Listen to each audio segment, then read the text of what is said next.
더 심각하게 본 거는 뭡니까?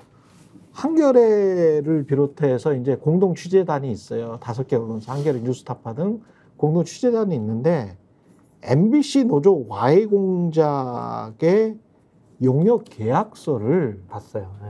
작성을 했더만요. 2억 5천만 원이나 줬어. 근데 이게 고 이용만 기자가 그때 당시에 위키트리, 그러니까 용역 계약서를 작성한 측, 고 대표에게 직접 이야기를 듣고 과거에 노조의 간부로 있을 때 폭로를 한 내용입니다.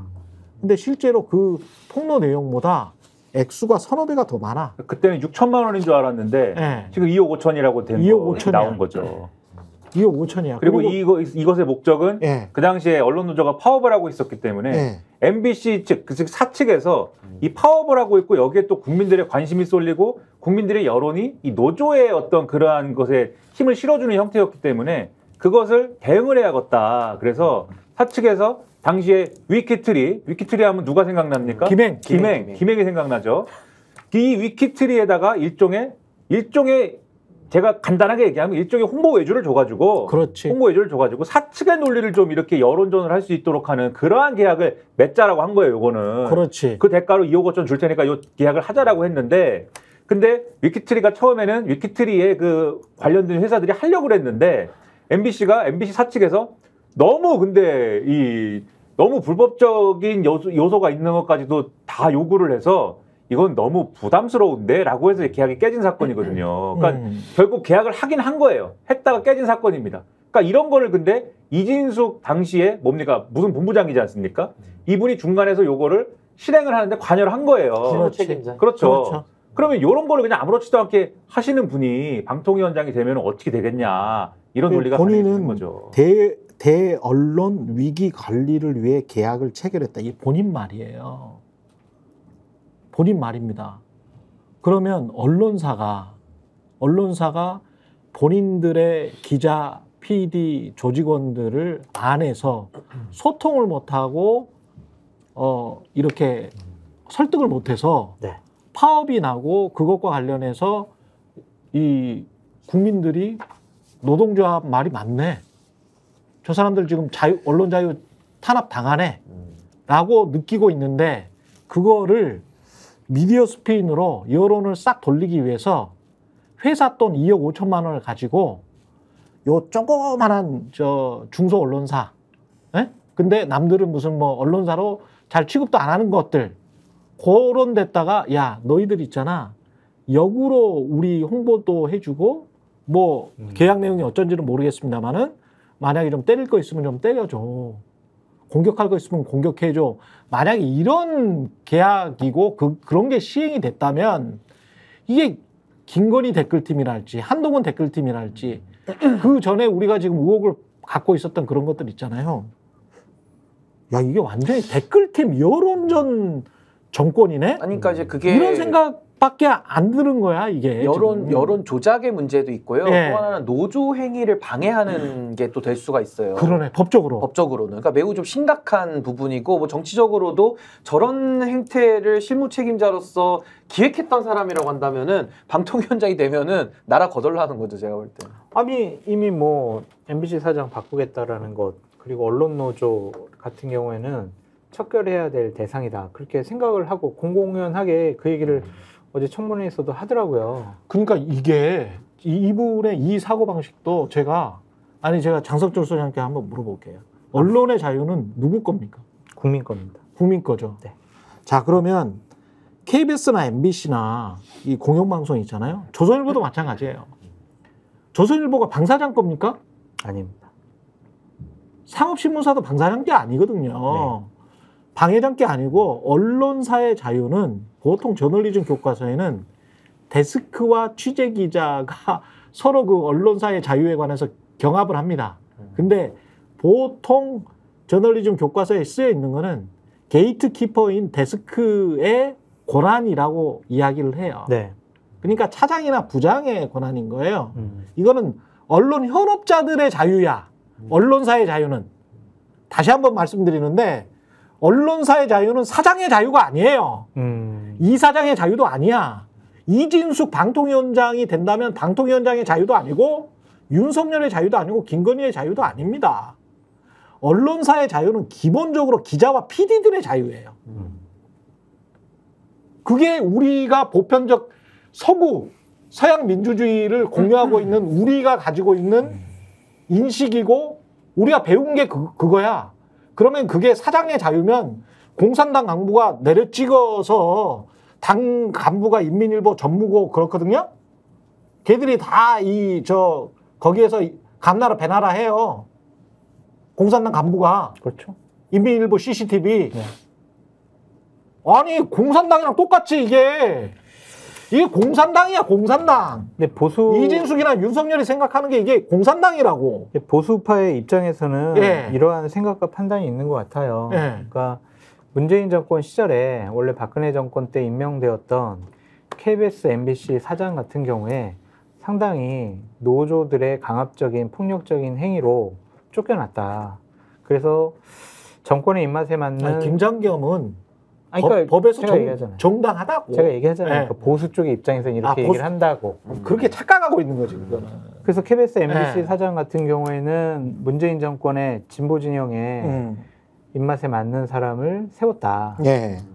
문재인 정권 시절에 MBC에서 벌어진 예. 그 제3노조 그리고 제1노조 민주 언론 노조에 참여하지 않은 사람들을 상당히 좀 핍박도 하고 좌천시키고 예. 상당히 부당한 대우를 했다.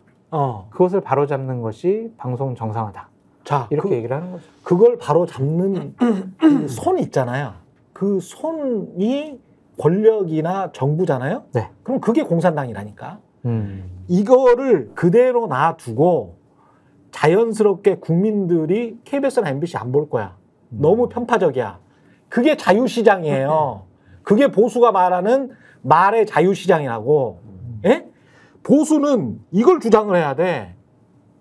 아니 근데 문재인 정권 시절에서도 방통위원장 자신들의 입맛에 맞는 사람 임명을 했고 박문진 이사장 바꾸고 그래서 이제 MBC 사장을 자기들 마음대로 바꾸지 않았느냐. 아니, 그러면 그래서 권력의 개입과 그래서 보도에 개입을 권력의 했어요. 힘이.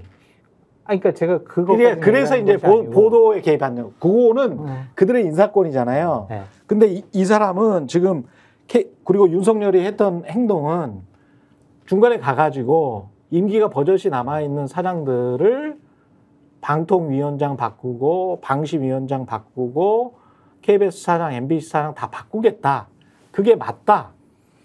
그게 언론 자유다. 이렇게 지금 이야기를 하고 있는 그러니까 거잖아요. 저는 대단히 부적절하고 잘못된 일이 계속 역사적으로 반복되고 있다라고 말씀드리고 싶은데 예. 그러니까 MB 정권 시절부터 이제 그 정권 하에서 임명됐던 사람들을 다 바꿔치고 자신들의 방송 환경을 유리하게 조성하기 위해서 사장들 그다음에 주요 간부들 다 바꾸잖아요. 예. 정권 때마다 그런 것이 과연 맞느냐? 그런 일이 지금 또 반복되는 것이 맞느냐? 저는 그래서 네. 그때는 아니 제가 간부를 한 게 아니야. 저는 그냥 평기자였어요. 쭉. 그래서 이 문제에 좀 자유로울 수 있는데 기자와 PD들이 본인들이 선택해서 본인들이 취재한 아이템을 위에서 찍어 눌러서 하지 마. 아니면 이런 아이템만 해. 또는 뭐 최상병 사건 같은 경우도 마찬가지입니다만 지금 KBS 보도 행태 보십시오. 거의 이야기 안 하잖아요. 안 그리고 해요. 김건희 디올백과 관련해서도 최재형 목사를 공격하는 그렇지. 보도를 그렇지. 단독으로 하지. 김건희 디올백에 관해서 너 왜 받았어 그러면? 수사받은 것도 제대로 보다 안 하더라고요. 어? 그러니까. 여사라는 사람이 왜 받은 거야? 이게 공무원 아내로서도 이게 부적절한 거 아니야? 이런 비판의 목소리도 안 내잖아. 안 내잖아. 그럼 보도에 영향이 크게 있는 거잖아요. 문재인 정부 때 그랬습니까? 근데 이제 이런 것들을 얘기를 하자면은, 그러니까 저는 뭐 문재인 정권이 다 잘했다고 보지 않아요. 왜냐하면 뭐를 계속 얘기했냐면 그때도 박근혜 정권 때도 그렇고 이명박 정권 때도 그렇고 시민사회에 있는 뭐 언론 현업단체들이 뭘 계속 요구했냐면 지금 얘기하는 방송사법 있지 않습니까? 오늘 국회에서 처리하자고 하는 거. 그 방송사법 중에 3법은 그때도 하자고 그랬어요. 그리고 문재인 정권 초기에도 그 방송사법에 해당하는 그러한 것들을 하자고 했단 말입니다. 근데 문재인 정권에서 결국은 안 했든지 못했든지 아무튼 안 된 거 아닙니까? 그래서 그걸 잘못했다 일단 그거를 먼저 말씀드리는데 근데 이러한 뭐 장악을 하고 뭐 낙하산을 꽂고 이런 게 이명박 정권 이전에는 사실 공영방송사 내부에서 예를 들면 권력에 줄을 서고 내부에서 자기들끼리 예를 들면 견제하고 인사로 보복하고 이런 형태였지만 밖에서 아주 이거를 밖에 권력이 공영방송을 아주 이 직접적으로 사람을 꽂아가지고 이 완전히 무너뜨리려고 시도했던 건 사실은 이명박 정권이거든요. 이건 네. 이명박 정권에서 시도가 아주 정교하게 칼날이 들어가가지고 성공한 게 이명박 정권부터 시작이 된 거지 않습니까? 그리고 거기서부터 성공이 돼가지고 그걸 바로잡겠다고 하는 게 문재인 정권이었던 거고 문재인 정권이 바로잡겠다고 한 거를 또 바로잡겠다고 지금 주장하는 게 윤석열 정권인 거고 만약에 윤석열 정권이 이렇게 지나가면 그 다음 정권도 그러면 윤석열 정권이 했던 거 바로잡는다고 하고 이렇게 나올 것이고 이 악순환인 게 돼버린 거잖아요. 그러면은 저는 보수 정권이 이렇게 시작을 했으면은 이거를 제가 볼 때는 저 같은 사람이 그냥 볼 때는 보수 정권이 이거를 어느 순간에는 이거를 좀 이 적절한 수준에서 이 마무리를 해줘야 된다 그러면은 그러니까 이진숙 같은 사람을 방통위원장으로 보내가지고 이 문재인 정권이 장악한 거를 우리가 다시 장악하면 이렇게 되는 게 아니고 좀 정상적인 사람을 방통위원장으로 보내가지고 우리가 저지른 일 우리가 그러면 정상적으로 마무리하겠습니다 이렇게 나와야 그 다음 정권으로 오는 사람들도 아 뭐 이전에 보수 정권이 벌인 일 보수 정권이 어쨌든 마무리했으니까 우리도 무리하게 장악은 못하겠어 이렇게 가는 거지 계속 이러면 뭐 어떻게 세상 끝날 때까지 장악을 이렇게 합니까? 그럴 이게 것 같아. 답답한 거예요. 나는 대통령제 하에서는 정권 잡으면은 공영방송은 자신들의 입맛에 맞는 방송으로 바꾸기 위해서 지도부 갈고 사장 바꾸고 이럴 것 같아요. 그러니까 네. 원한과 복수가 계속 반복되는 아니, 거예요. 그러면서 이제 속으로 생각하는 건 이렇게 해서 여론을 조성을 하면 또는 조작을 하면 국민들이 나한테 표를 찍어줄 것이라는 그런 착각에 살고 있는 거잖아요. 근데 지난 총선에서도 드러났듯이 이런 거를 결국 민주주의라는 게 완벽한 민주주의는 어디에도 없어요. 미국이나 서유럽도 어떤 민주주의도 북유럽도 마찬가지로 완벽하게 제도적으로 야 이거는 인간이 어떻게 절대 깨트릴 수가 없어. 이런 거는 없습니다. 다만 정도와 수준이거든요. 그 바운더리 안에는 들어가야 우리가 언론 자유, 뭐 인터넷 자유가 그린 남들이 봤을 때 국경 없는 기자회랄지 뭐 이런 쪽에서 봤을 때 유엔이랄지 이런 쪽에서 봤을 때 여기는 녹색지대야. 여기는 노랑지대야. 곧 있으면 빨갱이 돼. 북한 공산당 같이 빨개. 북한 공산당들은 빨갛게 돼 있어요. 중국도 빨갛게 돼 있어. 근데 우리가 노랗게 될 때가 왜 하필이면 맨날 이명박, 박근혜, 윤석열 정부 때만 왜 이렇게 맨날 노랗게 되냐 이거예요.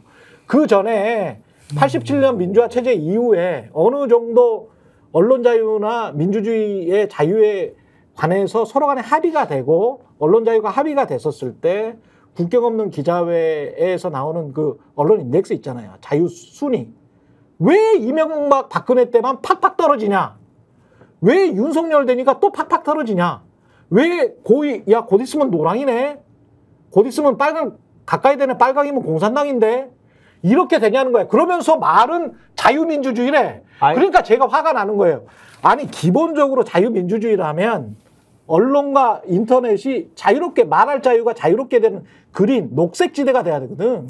근데 녹색지대가 왜 그렇게 맨날 바꿔놓느냐 이거야. 보수파 사람들은 이렇게 얘기를 하잖아요. 네. 국경 없는 기자회. 그게 좌파라 그러죠. 좌파들이 모여있기 때문에 그렇게 평가한다는 건데. 자, 다시 한번 이야기해. 그러면 미국의 프리덤 하우스 지금은 안 해. 지금은 안 하는데 이명박 때 그때 팍팍 떨어졌어. 프리덤 하우스는 미국의 이름 쪽으로만 보잖아요. 그러면 제가 이렇게 이제 저 이진숙처럼 좌파 우파 나누기 싫은데 세상에 인간이 좌파 우파의 뇌가 어디 있습니까? 그렇죠. 인간은 따뜻하거나 차갑거나 냉정하거나 나쁜 놈이거나 이런 것도 있어요. 어떻게 인간을 좌파 우파로 나눕니까? 자꾸 그렇게. 근데 여하튼 그렇게 우파 그 시민단체 따지시면 미국의 우파 시민단체라고 할 수 있는 프리덤 하우스에서도 왜 이명박 때 팍팍 떨어뜨리냐고. 저도 한 말씀만 드리면은 저는 사실 문재인 정권이 매우 좋았던 기회를 다 놓친 건 맞아요. 탄핵 이후에 정말 새로운 대한민국을 만들 수 있었던 절호의 찬스를 다 놓쳐버린 책임. 저는 그거는 역사에 기록될 책임이라고 생각을 하고요. 근데 언론을 놓고 우리가 매일 이게 전쟁같이 싸우잖아요. 저도 이거 굉장히 피곤하거든요. 그렇지. 근데 여기에 대한 근원적인 문제를 전 짚어야 된다. 네. 노무현 정권 때 파격적인 인사한 건 맞죠. 근데 파격적인 인사를 하더라도 민주주의 틀 안에서 했습니다. 근데 그거에 대해서 이명박 정부 들어와가지고 저도 지금 기억이 나는 게 뭐 정현주 사장부터 해가지고 싹 다 몰아내기 시작하면서 비민주적이고 비합법적인 틀로 다 언론을 조져버린 거거든요. 그렇죠. 이명박 정부 때. 네. 그때도 정권 내에서 문학의 방송계 좌파를 속관해야 그때 시작된 된다 거예요. 이런 문건이 나왔어요. 그때도. 그러니까 그때 시작된 건데, 그러니까 이명박 정부 때 그 언론을 완전히 소나기에 틀어지면서 그때 뭐 방통위원장 최시중 씨 다 기억나지 않습니까? 완전히 언론을 짓밟아 버렸는데 제가 이제 기가 막힌 건 뭐냐면은 MB 정부의 책임을 인정하고 이걸 바로 잡아야 돼요. 제가 볼 때는 그래야 문제가 풀리는 건데. MB 정부의 정권 창출 전부터 줄 섰던 검사가 BBK 검사 기억나시죠? 그렇죠. 김홍일 아닙니까? 김홍일? 그 정부에서 MB 정부에서 중수부장까지 되는 그 정치 검사인데 그 김홍일이라는 자를 윤석열 정권에서 방통위원장 심잖아요. 네. 이걸 어떻게 받아들여야 되겠냐는 거예요. 그러니까 후가가 이진숙이 오고 또 이진숙이 와가지고 이제 뭐 KBS, MBC 다 뽀개버리겠다라는 건데 이런 식으로 해서는 민주주의 불가능한 거예요. 제가 볼 때는. 그러면 네. 다시 돌아가서 언론 출판의 자유는 우리 헌법에 나온 기본권입니다. 헌법 21조에 나와 있는데 결국 국민의 기본권이기도 하지만은 언론업에 종사하는 그 종사업자들 그분들의 자유를 보장해 주는 게 맞기 때문에 전 이거를 MB 정권에서 잘못한 부분을 바로잡지 않으면은 우리나라에서는 민주주의 못 하고요. 언론 못 합니다. 제가 볼 때는. 어쨌든 보수파 진영에서는 문재인 정권 시절에 MBC가 장악이 됐고 지금도 뭐 언론 노조에서 장악을 하고 있으면서 정권을 공격을 하고 있다. 라고 이제 생각을 하는 최경영 거지. 앵커님은 네. 아니 KBS 장악해봤자 네. 총선에 영향 주지 못했잖아라고 네. 얘기를 하는데 보수파 쪽에서는 MBC 같은 거를 장악을 못했기 때문에 MBC만 장악하면 된다. 창성줄 같은 인간이 나와가지고 정부 비판하니까 우리가 총선에서 지고 불리했다 이렇게 얘기하는 분들도 있거든요. 네, 여기서 이제 정말 한 가지만 네. 여기서 보수파가 정말 그런 생각을 가지고 있다면 진짜 그렇게 얘기를 해요. 국민을 개돼지로 생각하는 그렇게 거야. 국민은 KBS나 MBC에서 뭐라고 나오면 윤석열을 지지하고 찬양하면 국민들도 어떤 제대로 판단을 못하는 사람들이라서 KBS나 MBC 윤석열의 홍보기관의 말을 들을 것이다. 이런 전제가 깔려 있는 그렇죠. 거거든. KTV처럼. 이런 무식한 진짜 이게 공산당 같은 그게 생각이에요. 50 시절에 통했죠. 50 시절에. 이게 여기서 이렇게 이 정권의 방송에서 다 찍힌 사람들이 모여가지고 이런 얘기 하는 것도 슬픈 얘기지만은 다 찍힌 사람들이 방송국 입구를 가볼 수가 없어요. 나는 윤석열을 찍었는데 내가 왜 이런 내가 다 찍힌 사람들이 모여서 뭐 이렇게 얘기하는 대변인까지 하면서 제가 네? 그때 그러네. 이렇게 슬픈데 근데 결국은 이거 보수 우파 분들이 좀 마음을 새로 가져야 돼요. 생각을 바꿔야 돼요. 아니, 이게 그래야만 문제가 풀립니다. 아까 뭐 대통령제도 말씀하셨지만 대통령제의 문제도 있겠지만 그것만의 문제도 사실은 아니에요. 왜냐하면 영국이나 일본은 내각제잖아요. 근데 영국이나 일본도 BBC나 NHK 괴롭히고 거기 가가지고 그 보수 정치가 그렇죠. 거기 가가지고 BBC 뭐 좌파라고 그러고 BBC 공격해가지고 BBC 휘청이고 막 이러잖아요. NHK 어떻게 됐습니까? NHK는 거의 그냥 뭐 거기는 처음부터 그랬지만은 그렇죠. 조금 잘해보려고 하면 와서 때리고 잘해보려고 하면 와서 때리고 해체시켜버리고 구경방송이잖아요 완전히. 네. 지금은 그렇게 돼버렸지. 그러니까 이런 것들을 볼 때 결국은 마음을 고쳐먹지 않으면은 이 문제 안 풀리기 때문에. MB가 문제예요. 제가 볼 때는 그냥 더 길게 얘기할 필요 없고 차 갖고 왔어요? MB한테 갑시다 지금. MB한테 진짜. 가가지고 잡아봅시다. 대한민국 여기. 민주주의를 망친 원흉이에요. 제가 여기 앉혀놓고 MB 청문회를 합시다 여기다. 저희가 얘기할 때 오셔가지고 라이브로 관전하시기 바랍니다. 반드시 주변 사람들 데리고 오시기 바랍니다. 구독, 좋아요, 알림 설정 해주시기 바랍니다. 좀 살려주십시오 저 좀.